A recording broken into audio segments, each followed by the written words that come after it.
Salut à tous. Alors comme prévu aujourd'hui, présentation de ma carcasse, on va dire MCK Gen 2. Donc Gen 2 pour génération 2.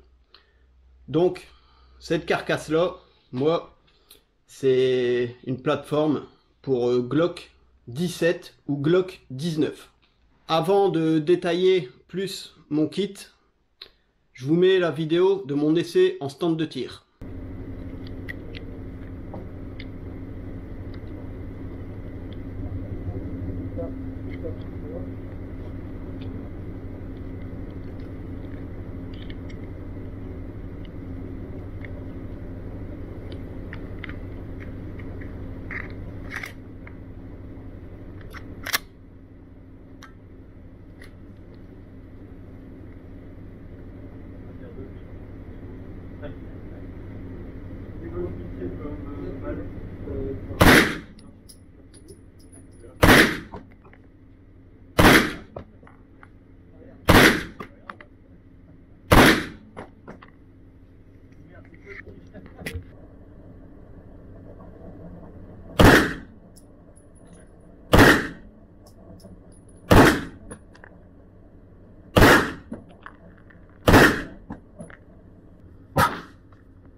Alors cet accessoire, sans les options, donc sans le red dot, les organes de visée mécaniques, les repose-pouces et la lampe et la sangle, c'est vendu à nu dans les 300 $. Moi, je l'ai acheté d'occasion et je l'ai acheté avec le kit Super Advanced, donc super avancé. Dans le kit Advanced classique, on a les organes de visée mécaniques, vous voyez, qui viennent s'ouvrir comme ça. On a les repose-pouces, il y en a deux, un de chaque côté, et la lampe. Dans le Super Advanced, en plus, on a la visée Red Dot. Donc la visée Red Dot de mémoire, elle est vendue seule 120 €. Et alors le kit complet Super Advanced, c'est à peu près 280 €. Moi j'avais regardé quand je voulais acheter un micro Roni, les visées mécaniques comme ça. En fait, ils étaient vendus par pièce, pas les deux ensemble en fait. Il y en avait une à peu près à 40 et là à 35. C'est à peu près dans ces eaux-là. Donc ça, plus la visée, plus la lampe, plus la sangle, ça aurait vraiment chiffré. Alors moi j'ai fait une bonne occasion, c'est du quasi neuf, il avait tiré que 100 coups, et pour rien vous cacher, en tout j'ai payé 440 €. Donc en sachant que la carcasse seule elle fait à peu près 300 $ neuf, et qu'en tout le pack complet c'est 280 en plus. Pour moi, j'ai fait vraiment une bonne affaire. Surtout que les MCK, on n'en trouve pas partout en France. C'est pas très répandu. C'est une marque américaine. C'est fort répandu aux États-Unis. Alors la crosse est rabattable. Hop, une simple pression. Voyez, on a un petit crochet pour la clipser. Donc comme ça, on peut s'en servir comme arme courte.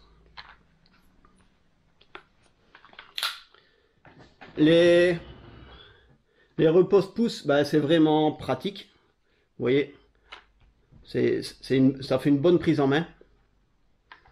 Ici, on a la lampe qui est juste accessible. Donc, elle est ambidextre. Moi, je l'ai tournée d'une façon que elle fonctionne pour gaucher. Donc, en fait, une simple pression, elle s'allume. Notre pression, elle s'éteint. Après, quand on l'allume, si on reste appuyé, voilà. Vous voyez, il y a plusieurs niveaux d'éclairage.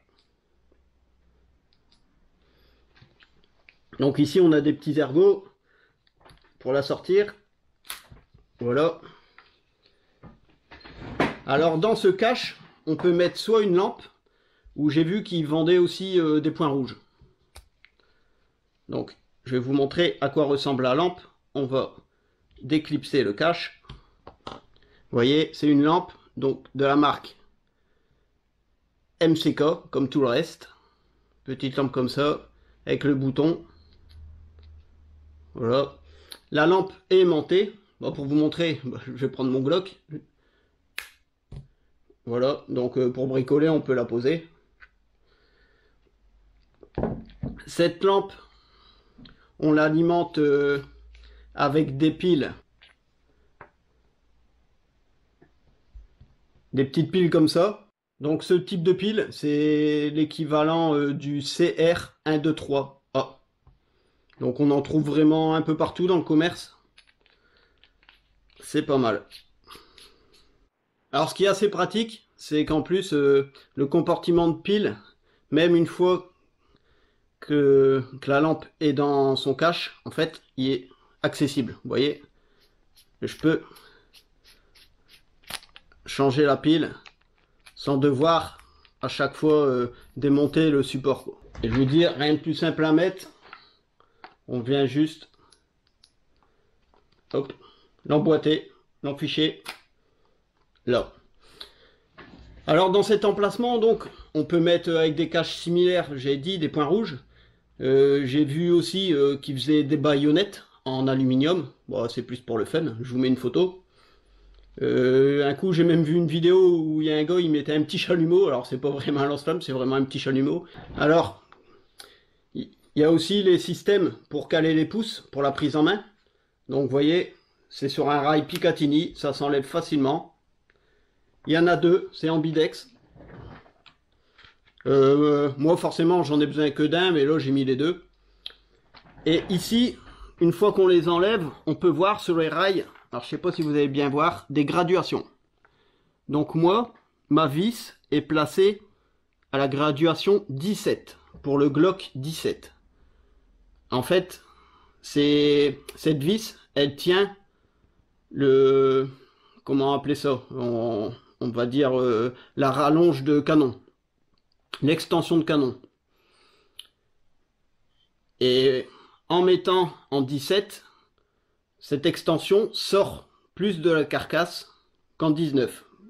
Car un Glock 17 est plus long qu'un Glock 19. Donc si je mets en 19, en fait, ça va rentrer un peu plus dans la carcasse et ça permettra d'être ajusté pour un Glock 19.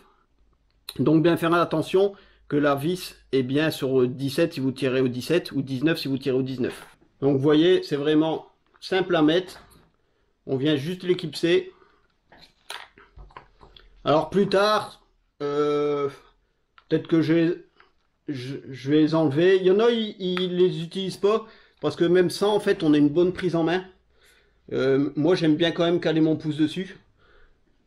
À l'occasion, peut-être que je retirerai celui-là pour mettre éventuellement un point rouge. Comme j'ai déjà une lampe. Donc je verrai ou essayer d'autres matériels. Alors pour la suite du matériel, donc il y a la visée mécanique. Alors super pratique, vous voyez, il y a juste à tirer le loquet comme ça vers le bas et hop, la visée s'ouvre. Voilà. Donc visée mécanique, toute simple. Ici on a une petite molette pour régler en hauteur. Ici on a des molettes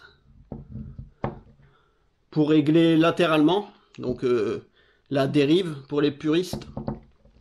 On a deux optiques. Ici on a... J'essaie de bien mettre devant la caméra.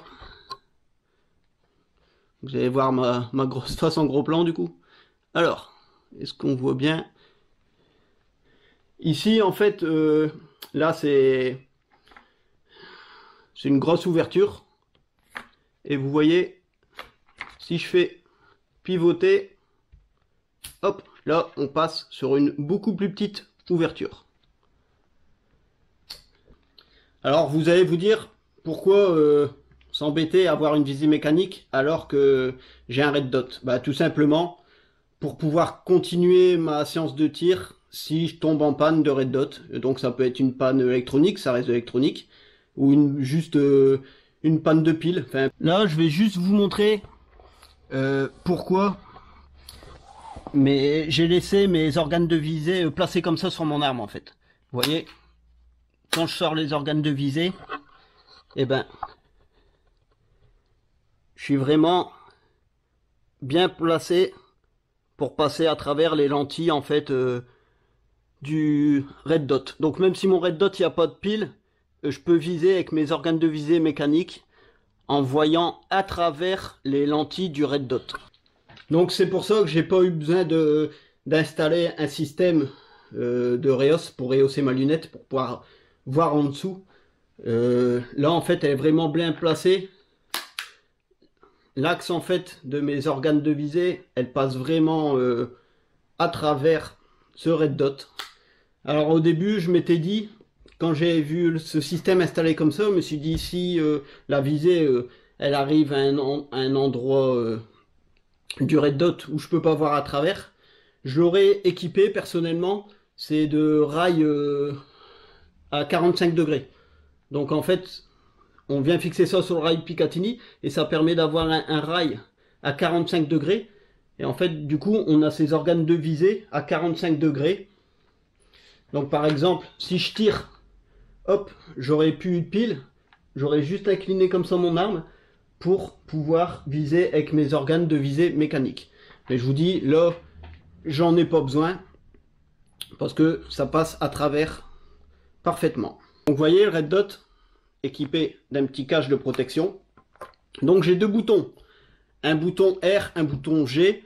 Donc R pour red, donc ça me fait un point rouge, et G c'est green, ça me fait un point vert. J'ai l'impression, alors je vais pas dire de bêtises parce que j'ai pas encore bien étudié le produit, mais j'ai l'impression que selon le nombre de pressions qu'on fait, en fait, il y a une petite variation de l'intensité de la lumière du point, mais je suis vraiment pas sûr. Donc deux vis de réglage en hauteur, horizontale, verticale, enfin dérive. Ma première séance de tir, j'ai dû passer allez, les 15 premières cartouches à le régler, parce qu'au début il était pas du tout réglé, j'étais hors cible. Et une fois réglé, c'était 25 mètres, c'était même limite trop facile. Et juste un système sur rail Picatinny. Les piles, c'est des piles boutons CR 2032, donc c'est assez commun. Voilà tout ce que j'ai à vous dire sur ce red dot. Après, il a l'air solide. C'est pareil, c'est de la marque de la carcasse. Tout est d'origine, donc MCK. Visée mécanique, c'est du MCK aussi. Donc le compartiment à pile, c'est là. Et puis vis de réglage de chaque côté. Alors comme différents types d'accessoires qui me plairaient bien, il y a des cache-flammes, donc qu'on met au bout de l'extension de canon, cranté pour casser des vitres. Personnellement, je compte pas casser des vitres avec, mais le look il est vraiment pas mal. Alors ici, au niveau de la poignée avant, on peut voir qu'il y a un emplacement, c'est pour mettre des chargeurs de Glock. Comme ça, je peux mettre un deuxième chargeur. Un chargeur dans mon Glock et un chargeur ici. Il existe aussi un système de trépied en fait. Donc la forme c'est le même que le chargeur Glock, ça vient s'enquiller là-dedans et on a, enfin c'est un bipied en fait à l'avant. Alors par contre, par rapport à mon Glock, donc c'est une génération 4 pour ceux qui n'avaient pas vu la dernière vidéo. Ce qui m'a permis de changer de côté le bouton d'éjection des chargeurs pour pouvoir éjecter en étant gaucher. Ici, c'est pas le cas. Alors après, peut-être que ça existe de racheter un bouton pour le mettre en gaucher, mais là, à l'heure actuelle, il y a en droitier pour le deuxième chargeur. Après, la sangle, c'est les sangles un peu classiques. Et ça permet de l'avoir à portée de main pour l'épauler rapidement. Alors comme je tire en stand de tir, c'est pour le fun. Alors là, je vais vous montrer simplement comment on vient mettre le Glock dedans. En fait, ici, on a une petite trappe qu'il faut ouvrir. Donc, on a un petit bouton poussoir ici, au niveau, au bord de la crosse. On vient ouvrir ce clapet. Et ici, vous voyez, on peut l'enlever.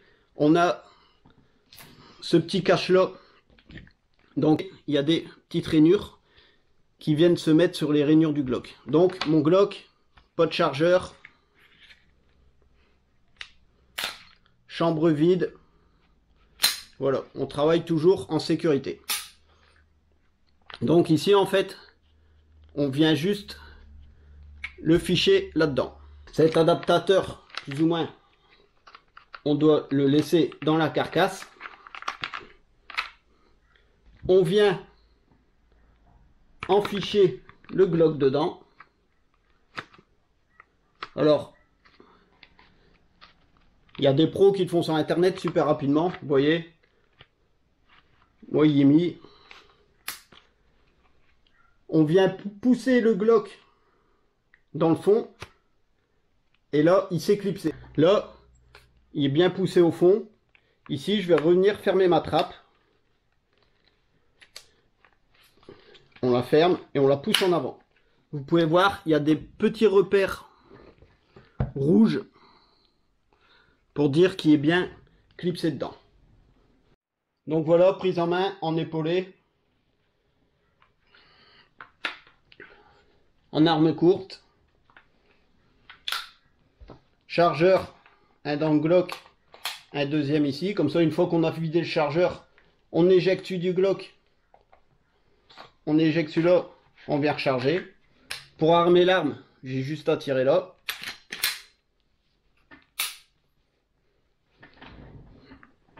Donc super pratique, super fun. Je me suis vraiment éclaté au stand de tir. Pour retirer le Glock, bah, c'est toujours la même chose. On appuie ici sur le bouton, on tire le clapet en arrière. Là, le Glock est toujours maintenu. Vous voyez, je tire dessus, il vient pas. Ici, on a un petit bouton de chaque côté qu'on vient tirer vers le bas pour libérer le Glock. Une fois le canon libéré, on déclipse et on a notre Glock. Alors le petit bouton que je dois rabaisser pour libérer, en fait c'est une tige qui vient se bloquer dans la rainure du Glock ici. Donc c'est vraiment sécurisé. J'ai même vu des vidéos de gars qui avaient oublié de refermer la trappe là. Et ils arrivaient quand même à tirer, Glock il bougeait pas, juste avec la sécurité ici. Après, forcément, on ne conseille pas à faire, hein, vaut mieux par sécurité fermer ici. Alors l'éjection, elle se fait de ce côté-là. Alors vous savez, je vous en ai déjà sûrement parlé, c'est que moi le problème, comme je suis gaucher, quand je tire à l'arme de poing, bah, souvent je me prends des douilles en plein front, ça brûle un petit peu. Ici, les douilles, en fait, alors ils doivent sûrement frapper quelque part sur la carcasse. Et là, sur 50 cartouches, j'en ai pas une seule dans ma tronche. C'est vraiment pas mal. En plus, pour ceux qui rechargent en 9 mm, il existe un système de panier, en fait, qu'on vient fixer ici pour récupérer ces douilles. C'est vrai que quand on recharge, ben, c'est toujours chiant de retrouver ces douilles. Ils font aussi des chargeurs plus longs, des chargeurs camembert et autres. Mais voilà, c'est américain. La crosse, pareil, elle existe en plusieurs versions. Enfin, c'est une arme qu'on peut vraiment équiper à l'infini. J'essaierai d'avoir quelques-uns des équipements qui me plaisent. J'ai pas encore retrouvé de revendeur. J'envoie plusieurs mails à gauche à droite pour essayer de trouver ça. Voire commander directement aux États-Unis. J'essaierai bien aussi d'autres équipements qui sont pas forcément de la marque. Je vous avais dit, comme un point rouge et autres, ça pourrait être fun. Donc régulièrement, vous risquez d'entendre parler de cette petite chignole, comme dirait JP. Personnellement, je m'amuse vraiment bien avec. Alors le Glock, comme je vous ai dit dans ma dernière vidéo, c'est une arme de poing, c'est très rustique, c'est dur, il y a du recul. La queue de détente, elle est dure. Enfin, c'est une arme de guerre, comme je dis souvent. Elle est dure à manipuler, mais à force de tirer avec, on l'apprivoise et je trouve ça vraiment, vraiment bien. Moi, j'ai pas envie de changer quoi que ce soit sur mon Glock. Je préfère le laisser d'origine. Donc, une fois sur deux au stand de tir, je risque d'utiliser mon kit MCK. Bien sûr, là, je viens de l'acquérir, donc les prochaines séances, ça risque de se faire qu'avec mon MCK. Mais régulièrement, je pourrais quand même utiliser mon Glock pour continuer à l'apprivoiser en arme de poing. Donc, ce type d'équipement, c'est vraiment pas mal, parce qu'avec une catégorie B pour l'arme de poing, le Glock, je peux avoir une arme de poing et une arme d'épaule. Donc ça, c'est vraiment pas mal, je trouve. Et c'est vraiment fun, c'est un coût, mais ça reste raisonnable. J'espère que cette vidéo vous aura plu. N'hésitez pas à vous abonner si vous voulez voir la suite de l'évolution de mon MCK. Et je vous dis à bientôt.